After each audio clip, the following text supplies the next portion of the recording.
찬양했으면 좋겠습니다. 참 잘 오셨습니다. 감사합니다.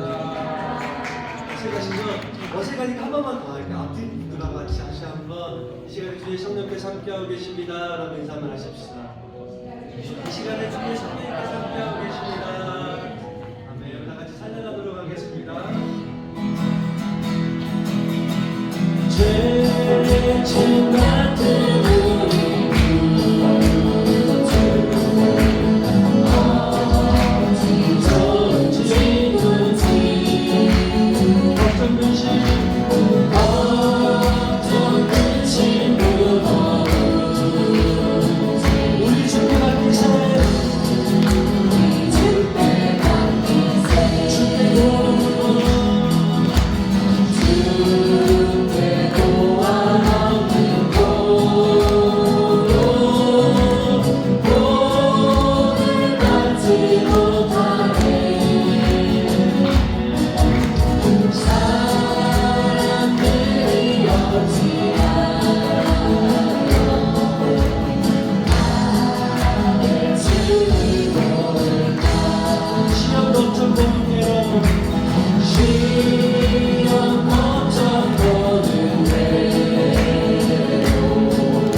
우리 인자들을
증량할 수 없는 지혜로 모든 만물 창조하셨네. 모든 나라와 모든 보좌 이 세상 모든 경이로움보다 이 세상 모든 갇힌 보물보다 더 귀하신 나의 주님. 십자가 고통 당하사 버림받고 외면당하셨네. 지팔이 장미꽃처럼 나를 위해 죽으셨네. 나의 주 모든 능력과 모든 권세 모든 너희 뛰어나신 주님. 세상이 증량할 수 없는 지혜로 모든 만물 창조하셨네. 모든 나라와 모든 보좌 이 세상 모든 경이로움보다 이 세상 모든 값진 보물보다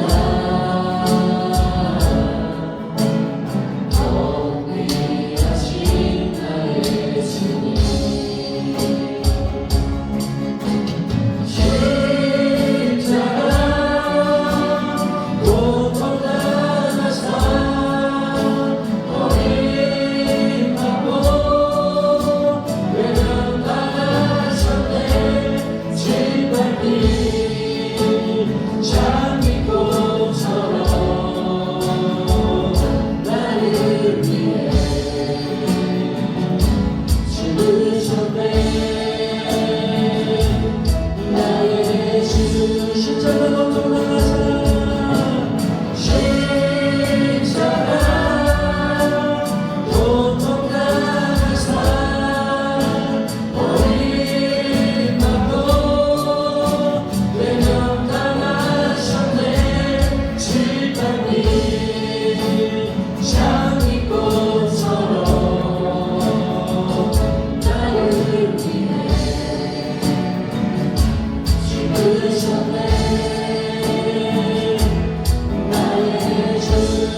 능력이 내 영광 되었네. 주께서 우리를 승리케 하셨네. 나의 능력 나의 소망 주께 있네.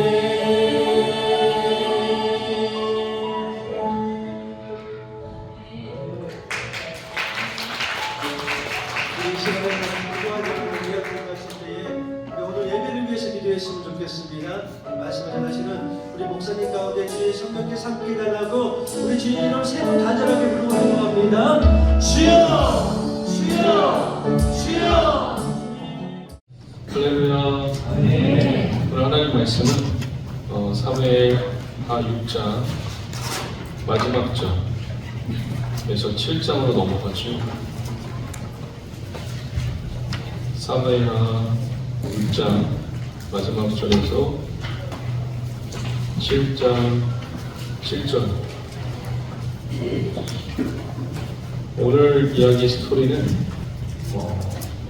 다윗이 언약궤가 돌아와서 춤을 추는 그 춤을 추는 장면을 사울의 딸 미갈이 보고 경멸하는 태도와 함께 다윗이 또 어떠한 이야기 스토리가 두 개예요.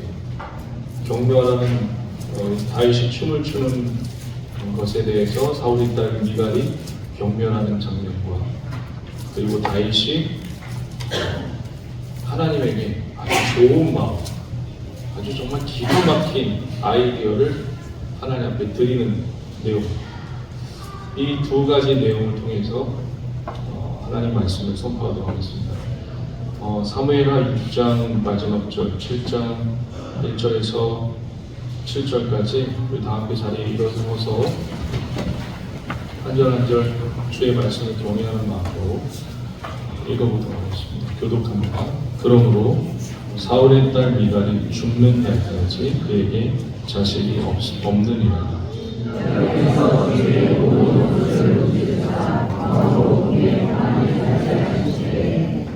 왕이 선지자 나단에게 이르되 볼지어다 나는 백항목 궁에 살거늘 하나님에게는 휘장 가운데 있도다.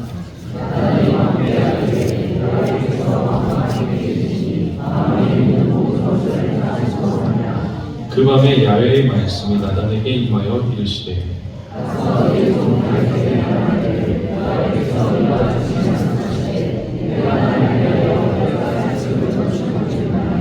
내가 이스라엘 자손을 애굽에서 인도하여 내던 날부터 오늘까지 집에 살지 아니하고 장막과 성막 안에서 다녔나니 이스라엘 자손과 더불어 나는 모든 곳에서 내가 내 백성 이스라엘을 명령하고 이스라엘 어느 집안에 가운데 하나에게 내가 말하기를 너희가 어찌하여 나를 위하여 백한 집을 건축하지 아니하느냐고 말하였느냐. 같이 자리에 앉으시면서 좌우옆 동서남북 사방으로 이렇게 인사하도록 하겠습니다. 주님이 붙드시고 지켜주십니다. 한 번 더 인사하도록 하겠습니다. 주의 이름으로 사랑하고 축복합니다. 주의 이름으로 사랑하고 축복합니다. 우리가 지난주에는 우사가 언약궤를 이렇게 메고 가야 되는데 소에다 끌고 왔죠. 수레에다 싣고 와서 소가 이제 띱니다. 원문에는 이제 여러 가지 이제 번역을 하고 있는데 원문에는 소가 뛰어가서 막 붙잡고 그게 아니라 그 순간 뭔가 요동을 쳤나 봐요. 그래서 소에게 묶여 있는 이 수레가 좀 요동을 친 것 같습니다. 요동을 치고 있는 그 수레에 담긴 언약궤를 우사가 잡아서 죽어요. 여러분, 여러분에게 한번 생각해 봐야 될 게 뭐냐면, 언약궤는 무엇을 의미하고 상징하죠? 하나님의 임재가 깃들어 있는 그 상징을 담고 있는 게 언약의 법궤예요. 언약의 법궤 증거에 다 똑같은 말. 그게 이제 흔들렸어요. 소들이 뭔가 띵박질함으로 말미암아 그게 흔들렸어요. 그럼 여러분 같으면 이 법궤를 흔들리고 떨어질 것 같은 이 법궤를 어떻게 하겠어요? 잡겠어요? 아니면 그냥 놔두겠어요? 그렇죠. 어떻게 잡겠어요? 급박한 마음으로 이렇게 잡겠죠. 이렇게 하면서, 그렇죠? 근데 우사의 행동을 한번 보자고요. 우사가 어떤 식으로 이 법궤를 잡는지 그걸 보면 조금 힌트가 담겨져 있습니다. 6절 한번 볼까요? 6장 6절 한번 보시겠어요? 하면서 잡아야 돼요. 그렇죠? 급박한 마음으로 잡아야 된단 말이에요.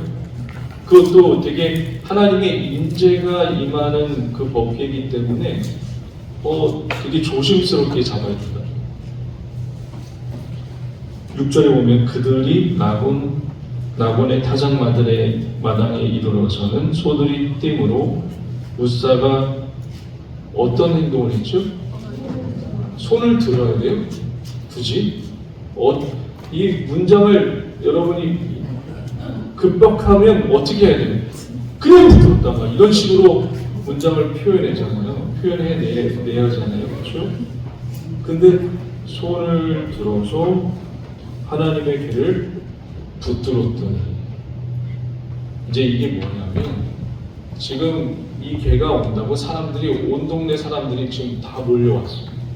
모든 사람들이 지금 보고 있어요. 근데 이 우사는 이 괴를 몇 년 동안 보관하고 있었다고 했죠? 20년 동안 보관하고 있었어요. 그러니까 20년 동안 보관하고 20년 동안 괴를 보관하고 있으면 여러분 그 괴에 대해서 어떤 사람이 됩니까? 전문가가 되는 거예요. 여러분 20년 동안 장사해 보세요. 칼국수만 쓸어봐요. 20년 동안. 그러면 칼국수만 그 밀가루만 썰어보면 여러분 그거에 대해서 뭐가 돼요? 전문가가 돼요. 이 우사도 자기가 제사장은 아니지만 그걸 갖고 있고 같이 있음으로 해서 전문가가 된 거예요. 늘 이렇게 여기서 들었다는 얘기는요. 첫 번째 무슨 얘기냐면 그 전에도 어깨를 만졌다는 얘기 안 만졌다는 얘기. 만졌다는 얘기예요. 만졌는데 죽지 않은 거예요. 그러니까 여기서도 만진 거예요. 근데 어떤 표현을 쓰고 이 문장에서 드러내고 싶은 게 뭘까요? 수많은 사람들이 보고 있어요. 지금 군사만 이 법궤를 운반하는 군사만 3만 명이에요. 그리고 이 법궤가 온다고 이스라엘 모든 백성들이 나와서 보고 있었어요. 근데 이 부사가 손을 들어서 법궤가 어느 정도 한다고 했죠, 제가? 아주 작아요. 한 이 정도 돼요. 이 정도 되고 폭은 한 이 정도 돼요. 그러니까 높이는 한 이 정도밖에 안 돼요. 이걸 수레에다 싣고 왔습니다. 그러면 키가 크겠죠. 사람이 키가 크죠. 그렇죠? 그거를 손을 들고 모든 사람들이 보는 데에서 어떻게 한 거예요? 찍어 누른 거예요. 왜 그런 제스처를 취했을까요? 내가 이 정도다 라는 것을 그 주변 사람들에게 의시되고 과시하기 위해서 내가 이 정도다라는 것을 내가 법궤의 관리자야 라는 마음으로 이 우사가 손을 낸 겁니다. 근데 주님은 그 마음을 다른 사람들은 모르겠지만 주님은 우리의 무엇까지 볼 수 있죠? 숨은 동기까지 볼 수 있는 분이세요. 그것을 보시고 되게 우리가 가만 보면 이 성경 그냥 읽으면 우사가 되게 억울한 죽음을 당한 것처럼 보여요. 떨어지려고 하는데 붙들었던 게 뭐가 잘못된 거야? 왜 죽인 거야 도대체? 하나님의 임재를 상징하는 건 이 법궤를 붙잡았는데, 그런데 문장 표현을 한번 보세요. 손을 들어서 잡아 내가 이렇게 누른 겁니다. 찍어 누른 거예요. 내가 이 정도야 하나님. 우리는 하나님의 관리를 받아야 할 사람입니까? 아니면 하나님을 관리하는 사람입니까? 우리는 하나님의 관리를 받아야 할 존재예요. 믿으십니까? 여러분, 저와 여러분이 죽을 때까지 하나님의 관리함이 임하기를 주의 이름을 간절히 축원합니다. 하나님의 간섭함이 있으셔야 되고요. 여러분의 인생에 하나님의 간섭이 없다, 고난이 없다, 그리고 방관한다, 여러분 그럼 하나님의 자녀가 아니에요. 사랑하시는 자녀를 뭐라고 하셨죠? 성경에 보면 사랑하는 자녀를 징계한다고 말했어요. 거기서 말하는 그 징계는 막 고난 주고 막 그런 게 아니라 어린이를 파이디온이라고 하죠. 파이디온 성경이라고 아시죠? 그게 이제 어린이라는 뜻이에요. 헬라어로. 파이데이 아니라고, 징계가 뭐냐면 파이데이 아니에요. 어린이에서 파생된 거예요. 그러니까 사랑하는 자녀를 징계한다는 얘기는 뭐냐면 사랑하는 자녀를 내 자녀로 만들겠다는 하나님의 의도가 그 말씀 속에 있는 겁니다. 저와 여러분들 하나님의 자녀로 지금도 만드시고 계세요. 그래서 간섭하시는 거예요. 그래서 고난을 주시고, 자녀가 아닌데 여러분, 내 아내가, 내 지금 사모님이 다른 남자랑 걸어가고 있어요. 그러면 제 눈이 어떻게 되나요? 돌아버리죠.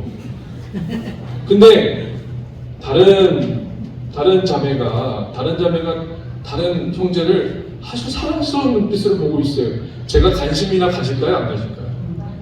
안 갖죠. 제 아내가 아니니까. 저와 여러분들 하나님의 자녀이기 때문에 하나님의 손아귀에 있는 겁니다. 믿으십니까? 그게 축복이에요. 할렐루야. 우사는 지금 뭐가 되는 거예요? 내가 하나님을 관리하는 사람이야. 그 숨은 동기가 여기에 있었던 겁니다.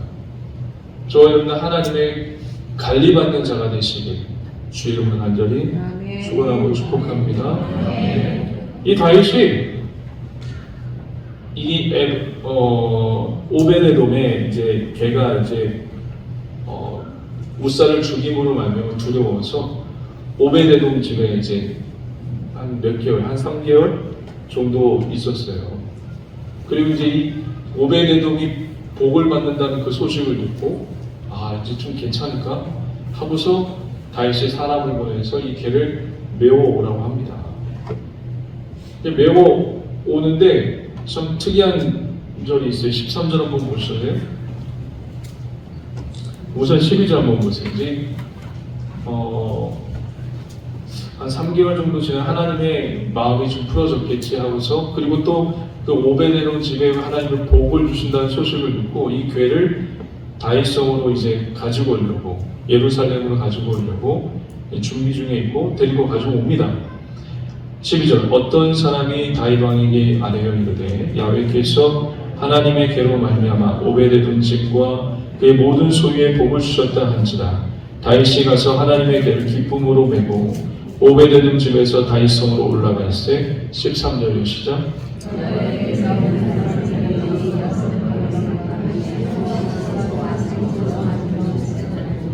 몇 걸음을 가고 제사를 드렸죠? 왜 6걸음만 가고 제사를 드렸을까요?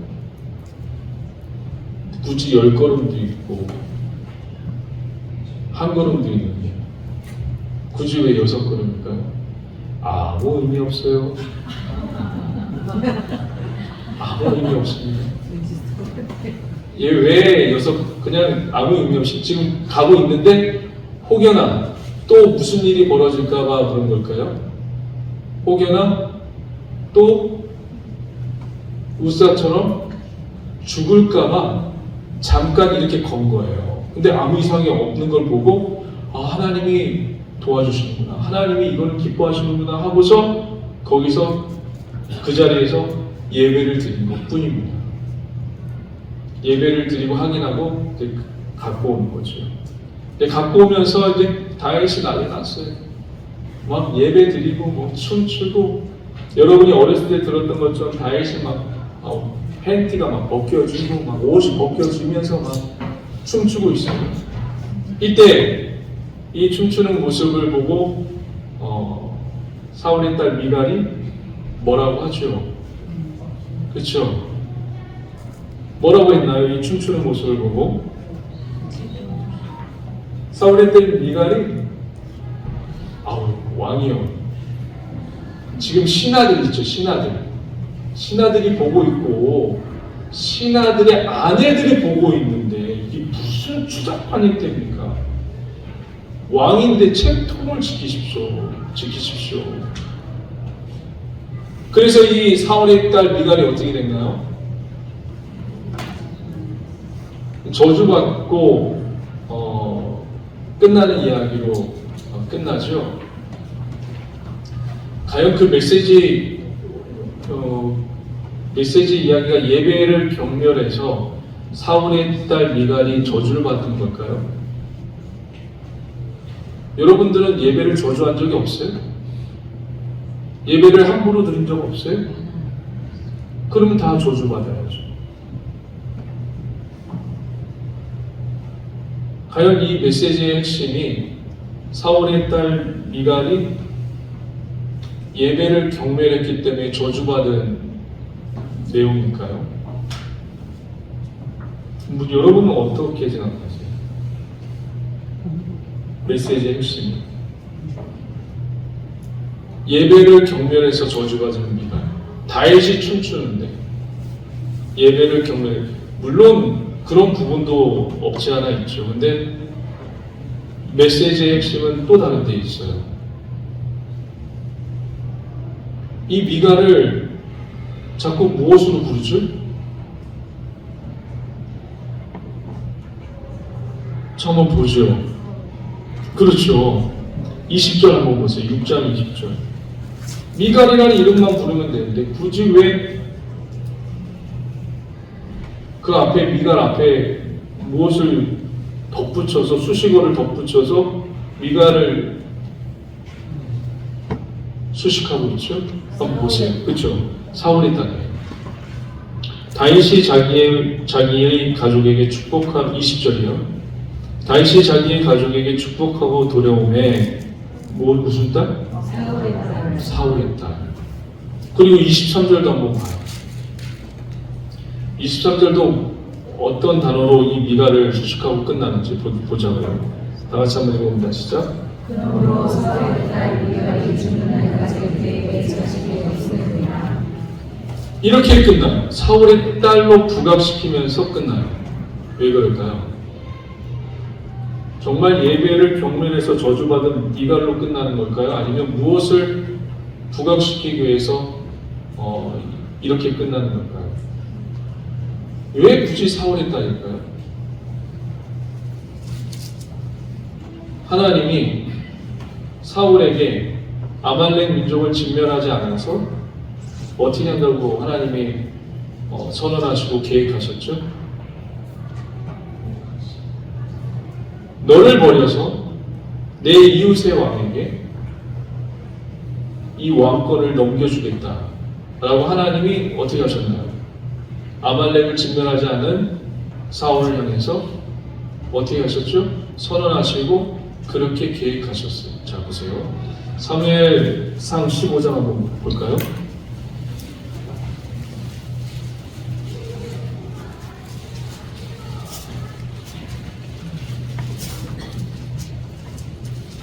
사무엘상 15장 23절 한번 보세요.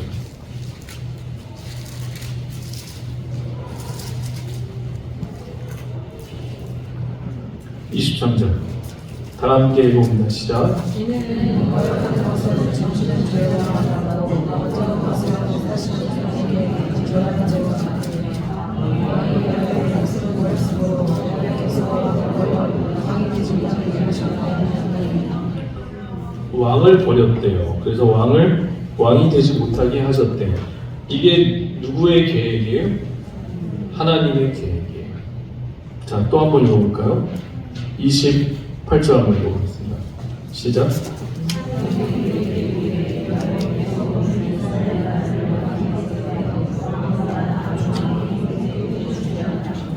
누구에게 주셨어요? 이웃에게 주셨는데 그 이웃이 누구예요? 다윗에게 주신 게 하나님의 계획이에요.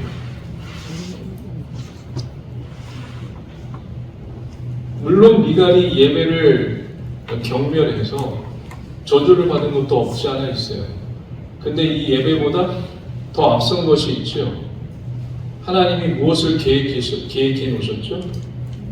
사울을 버리는 것을 하나님은 계획으로 삼았어요. 그 계획을 이루기 위해서 이 미갈에게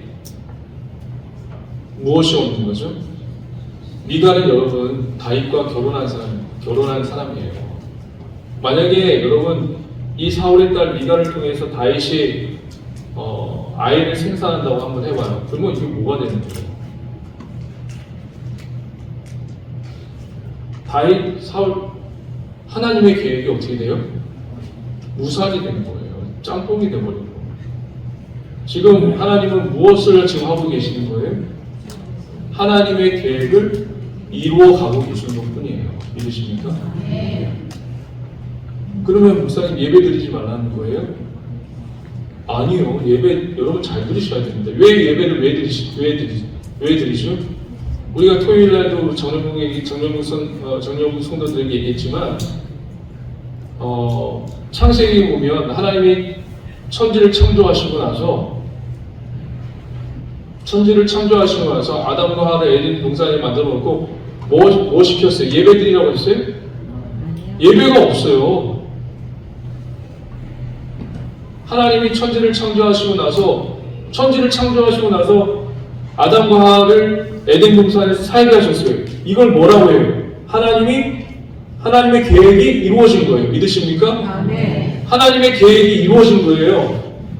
그 계획을 누가 망가뜨렸어요? 사단이 침투해서 유혹해서 하나님의 계획을 망가뜨리고 있는 거죠. 그래서 우리는 지금 무엇을 드리는 거예요? 예배를 드리는 거예요. 왜 예배를 드리죠?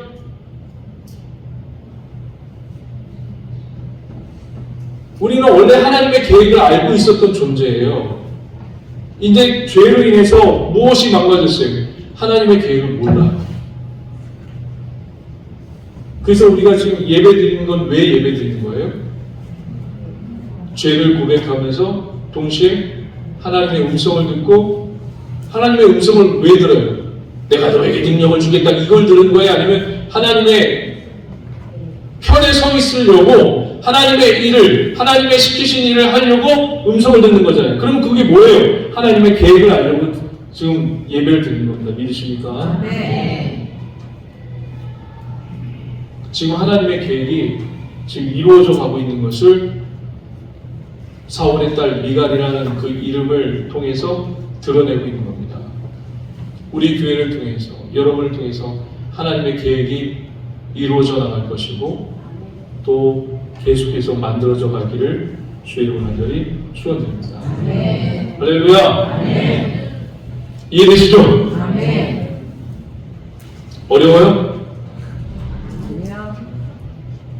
어려우면 이따가 손 들고 질문하세요. 지금 말고요. 자, 이제 7장을 이제 넘어갈게요. 7장인 또 다른 에피소드, 그러니까 이야기 소재가 나오는데 같은 주제예요. 더 중요해요. 지금 다윗이 너무 기가 막힌 계획을 세우고 있어요. 그 계획이 어떤 계획이죠? 나 지금 이렇게 좋은 궁전에 사는데 하나님의 계획은 지금 저희 천막 가운데 안에 있단 말이에요. 아, 하나님의 교회가 천막에 있네. 나처럼 이렇게 이런 건물 하나 만들어줄까? 너무너무 기가 막힌 좋은 아이디어를 생각해냈어요. 그래서 나단 선지자에게 이야기합니다. 나 아무래도 이거 하나님이 주신 마음 같아. 이거 완전히 기가 막힌 그 생각인데, 하나님의 교회가 저 천막에 있는 것보다는 건물에 하나 있는 게 좋을 것 같아. 어때, 나단 선지자님? 그래서 나단 선지자가요, 너무 좋은데요? 그 기가 막힌 그 생각인데요? 기가 막힌 그 계획인데요? 그래서 추진하려고 해요. 너무 좋은 계획이에요. 다윗왕이. 왕인데 그거 못합니까? 왕이면 그까짓 거 그냥 하면 되죠, 뭐. 이제 왕이 됐는데, 통합왕이 됐는데, 이스라엘과 유다의 통합왕이 됐는데, 그 정도까지 뭐 못합니까? 그까짓 거 뭐 왕이니까 한 번에 해버리죠. 너무 기계 막힌 계획입니다. 하고 추진합니다. 그런데 그날 밤에 하나님이 다윗이 계획했는데 다윗에게 찾아와야 되는데 누구에게 찾아오죠? 나단 선지자에게 찾아와요. 다윗이 계획하고 기획했는데 왜 나단 선지자에게 찾아와서 그 일을 멈추라고 했을까요? 다윗에게 직접 말하면 되는데 그전에는 다윗과 그렇게 친밀하게 교제하고 직접 다윗과 소통하고 그랬는데 왜 이번에는 다윗에게 직접 하지 마라 이렇게 얘기하지 않고 나단 선지자를 거쳐서 하나님이 이야기하고 있을까요? 무엇 때문에 그럴까요? 그전에는 여러분 다윗이요 하나님과 직접 소통했어요. 근데 이번에는 하나님이 다윗에게 요놈 그거 하지 마 이게 아니라 나단 선지자를 통해서 하지 말라고 합니다. 이유가 뭘까요? 다윗 마음 가운데 확고한 거예요. 그래서 하나님의 들어갈 공간이 없었던 거예요.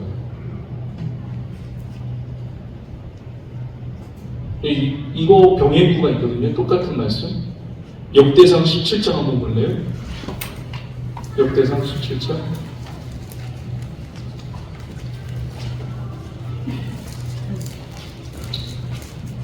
역대상 17장.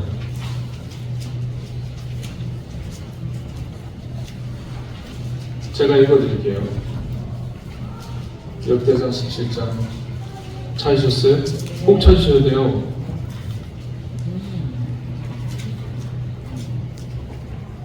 역대상 17장 1절. 다윗이 그의 궁전에 거주할 때에 다윗이 선지자 나단에게 이르되 나는 백항목 궁에 거주하는 야훼의 언약궤는 휘장 아래에 있도다. 2절이요. 나단이 다윗에게 아뢰되 하나님이 나와 함께 계시니 마음에 있는 나를 모두 하소서. 그 밤에 하나님의 말씀이 나단에게 임하여 이르시되 그래서 내 종 다윗에게 말하기를 너의 말씀이 너는 내가 말할 집을 건축하지 말라. 이게 하나님의 계획, 건축하지 말라. 근데 다윗의 계획은 뭐죠? 하나님의 전을 건축하는 것이 계획이에요. 우리가 여기 이 주일에 아침에 이렇게 나올 정도면, 그리고 명절인데 나올 정도에 여러분 신앙이 꽤 좋은 분들이에요. 꽤 진짜 정말 좋은 분들이에요. 근데 좋은 분들이 좋은 분들에게도 함정이 있어요. 내가 신앙이 좋으니까 내가 기가 막힌 아이디어를 하나님을 위해서 하고, 그리고 좋은 일을 기획하고 꾸면 이루어낸다고 해도, 이루어내고 계획한다 할지라도 그게 하나님 뜻에 부합하지 않을 수 있어요. 맞죠? 여러분이 아주 기가 막힌 일을 준비하고 아주 좋은 생각을 하나님께 드린다 할지라도 그것이 하나님의 뜻에 부합하지 않을 수도 있어요. 이게 신앙이 좋은 사람이 갖고 있는 오류일 수 있고 한점일 수 있습니다. 나는 신앙이 좋으니까 내가 생각하는 것 이거 너무 좋고 기가 막힌 일이고 좋은 일이니까 하나님이 좋게 여길 거야 라는 그 함정을 늘 우리 신앙 좋은 분들은 갖고 있어요. 맞나요? 틀리나요? 내가 생각하는 이 기가 막힌 일을, 이 기가 막히고 좋은 일을 하나님도 부합하실 거야 라는 생각을 갖고 있어요. 하나님의 뜻이 아닐 수도 있거든요. 부합하지 않을 수도 있거든요. 지금 나단 선지자가 다윗 보세요. 이 얼마나 기특한 생각이에요. 너무 좋은 생각이잖아요. 근데 뭐예요? 하나님이 하지 말래요. 너무나도 나단 선지자도 너무 기가 막힌 좋은 아이디어라고 칭찬할 정도였어요. 근데 하나님의 뜻과 생각은 뭐예요? 하지 말라는 거예요.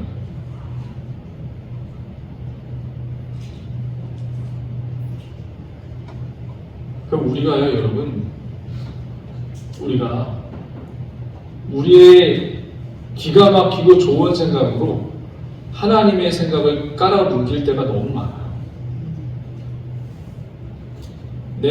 이렇게 하면 하나님이 기뻐하시겠지 하면서 이 생각을 가지고 하나님의 생각을 깔아뭉길 때가 너무 많아요.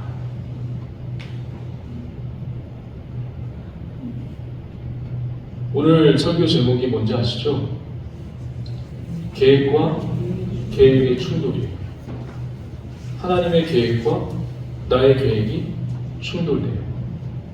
대표적인 사건이 어떤 사건이죠? 대표적인 사건. 지난 우리 수요일 예배 때도 우리 성도들과 같이 은혜를 나눴지만 대표적인 사건이 요셉이에요. 요셉은 굉장히 꿈 많은 소년이었습니다. 꿈도 꾸죠, 실제로. 몇 단이, 12몇 단이 나에게 전화, 11몇 단이 나에게 전화하는 꿈도 꾸고. 꿈 많은 소년이었습니다.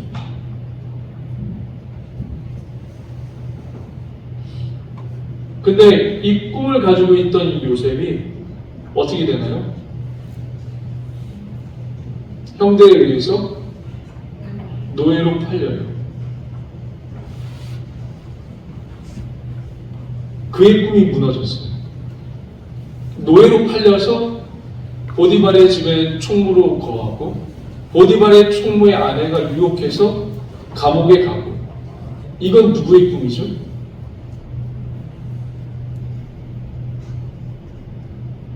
이건 하나님의 꿈이에요. 하나님의 계획이에요. 근데 성경은 뭐라고 표현하고 있죠? 요셉의 그 기가 막힌 자기가 이루어오는 그 꿈이 무너졌어요.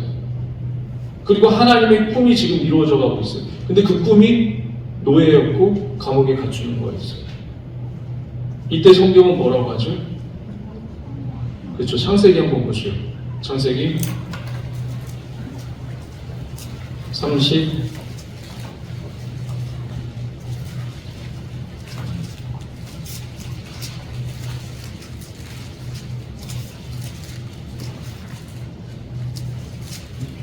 39장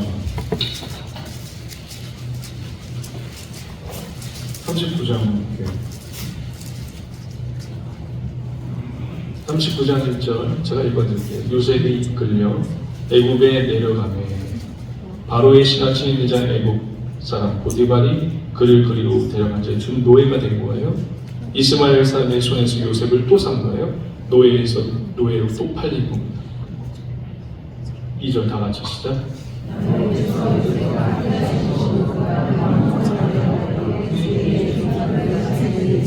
이게 이 형통이 찰라우라는 히브리어입니다. 한번 따라해 보실래요? 찰라우. 네. 내 꿈이 산산이 무너지고 내 인생에서 하나님의 계획이 이루어져 나가는 것을 뭐라고 하죠? 이걸 형통이라고 합니다. 여러분이 꿈이 있죠? 근데 그 꿈과 그 계획이 무너지고 하나님의 꿈과 계획이 내 인생을 통해서 펼쳐질 때 이것을 형통이라고 합니다. 그러니까 여러분들도 지금도 나이는 드셨지만 청년들도 꿈은 있지만 다 꿈은 있단 말이에요. 노후 생활의 꿈도 있고 중장기적인 꿈이 있단 말이에요. 그 꿈이 주님을 만남으로 말미암아 하나님의 꿈과 내 꿈이 지금 어떻게 되고 있어요? 충돌 좀 하고 있어요. 그러면 여러분 누가 이겼으면 좋겠어요? 내 꿈이 이겼으면 좋겠어요? 하나님의 꿈이 이겼으면 좋겠어요? 그러면 안 돼요. 내 꿈이 이루어졌으면 좋겠죠. 사실 내 뜻대로 됐으면 좋겠죠. 근데 그거 얼마 못 가요. 네. 내 꿈과 하나님의 꿈이 충돌돼서 내 꿈이 산산조각이 나고 하나님의 꿈이 여러분의 인생을 통해서 이루어져 갈 때 그게 고통스럽고 너무 힘들어요. 버티기 힘들어요. 고난이에요. 근데 그것을 하나님은 형통이라고 얘기하세요. 말도 안 되는 거죠. 지금 이게 네? 하지만 여러분의 계획과 지금 계획이 충돌돼서 하나님의 계획이 이루어져 나가기를, 하나님의 계획이 이기기를, 여러분의 고집을 꺾고 여러분의 제약을 뚫고 하나님께서 역사해내기를 주의 이름으로 축원하고 축복드립니다. 할렐루야. 기도하시겠습니다. 하나님 감사합니다. 내 계획이 무너지고 하나님의 계획이 완성될 수 있는, 내 인생을 통해서 하나님의 계획이 이루어져 나가는 기아국된 우리들의 모습이 되게 하여 주시옵소서. 주님 도우시고 인도하시고 오직 주님만을 의지하며 나가는 기아국된 믿음의 성도요 하나님의 자녀들 되게 하여 주시옵소서. 예수님의 이름으로 축복하며 기도드립니다. 우리 다 함께 자리에 일어서서 내가 주의 인사함을 찬양드리고 하겠습니다.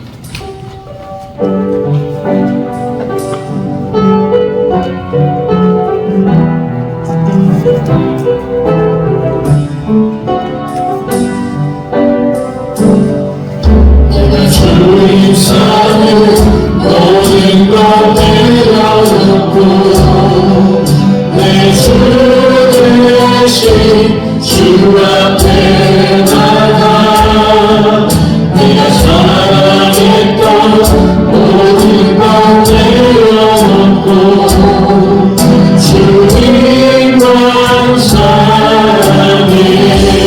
내가 주의 사랑 주님 사는 모든 것 내려놓고 내 주 대신 주 앞에 나가 내가 사랑했던 모든 것 내려놓고 주님만 사랑해. 주 사랑 거친 풍랑에도 기쁜 바람처럼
있도록 우리를 도우시고 우리를 인도하여 주옵소서. 그 계획에 서는 데 있어서 두려워하지 말고 망설이지 말고 주님 앞에 계획에 내 인생을 맡길 수 있는 기업된 믿음의 자들 될 수 있도록 주의 백성 될 수 있도록 주의 군사 될 수 있도록 주의 우리를 도우심을 구하라. 주의 성원을 세 번에 쳐주면서 우리 기도합니다. 주여 주여 주여 할렐루야 할렐루야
아픈 분은 아픈 곳에 손을 얹고 합니다. 또 문제가 있는 분은 가슴에 손을 얹고 합니다. 하나님,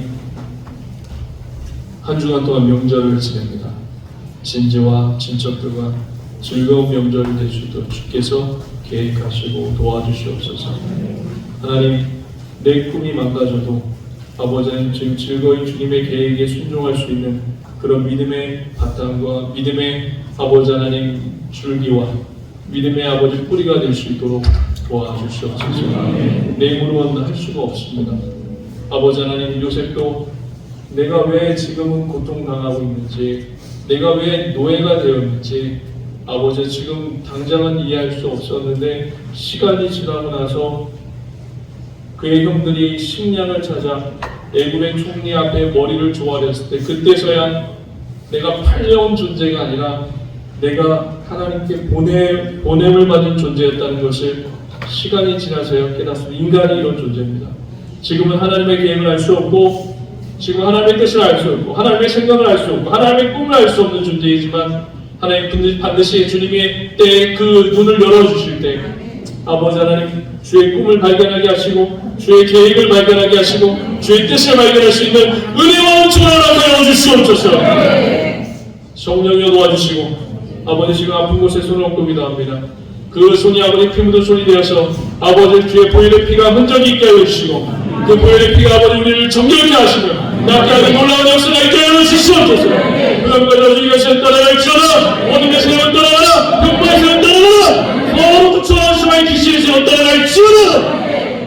성령이 도와주시고 하나님께서 우리의 인생을 책임지시는 그러나 아버지 그 인생을 맡기는 귀한 믿음의 사람들 줄 믿사며 예수님의 이름으로 축복하며 기도드립니다. 아멘. 할렐루야. 우리 하나님께 영광을 드리겠습니다.